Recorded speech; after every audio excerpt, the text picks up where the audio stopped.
For them, it is a pleasure to burn. We all know who are we dealing with. Russia is run by men who want to make it a norm, burning lives, destroying cities and villages, dividing people and erasing national borders through war. There is no nation that can stop such war alone. Unaided world leaders' engagement is needed. I'm now in Kharkiv, a city in the east of Ukraine, and unfortunately very close to the border on Russia. What does it mean for Kharkiv? A third year of constant terror. More than 1 million of people in this city. And every night and every day, Russian army is shelling the city, mostly with S-300 missiles. These are air defense missiles which Russia employs to terrorize the land.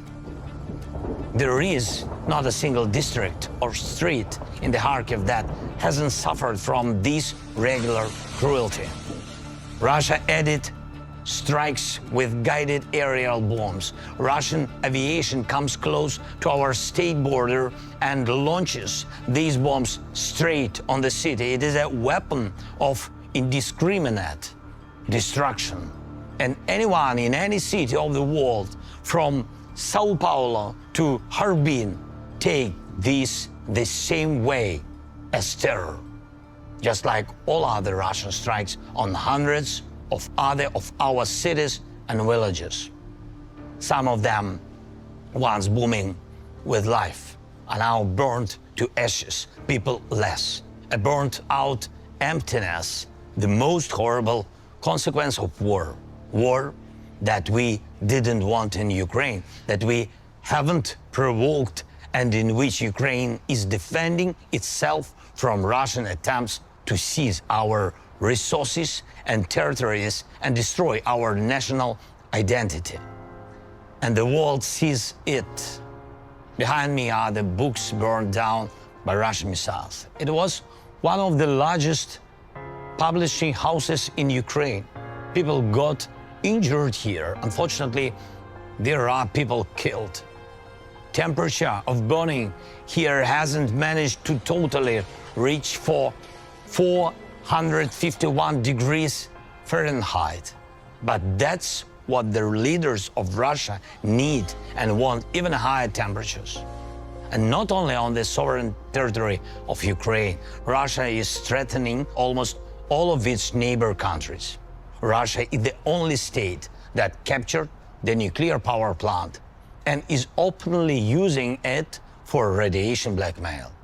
There is nothing that wouldn't become a weapon for Russia, including hunger. And exactly this the world felt when Ukraine was hit by Russian naval blockade. Russia is the only source of aggression and constantly tries to expand the war. Right now, these days, we are defending ourselves 60 kilometers northeast from this place, from yet another attempt of the Russian assault. Russia is preparing for offensive actions also 90 kilometers northwest from here. They gather another group of troops near our border. The one who does all this doesn't want peace. Does Russia want a dialogue?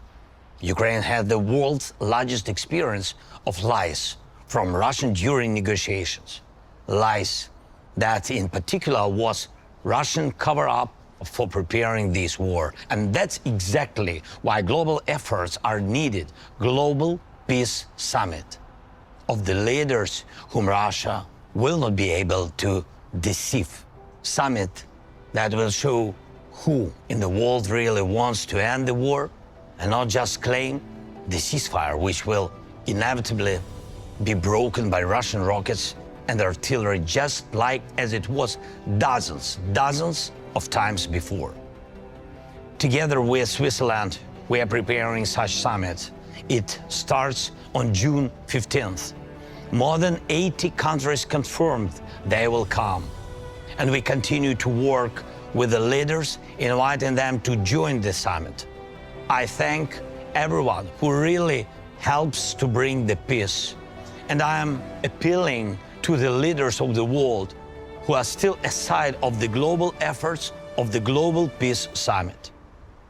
To President Biden, the leader of the United States, and to President Xi, the leader of China, we do not want the UN Charter to be burned down just like these books. And I hope you don't want to either. Please show your leadership in advancing the peace, real peace, not just a pause between the strikes. The efforts of global majority are the best guarantee that all commitments will be fulfilled.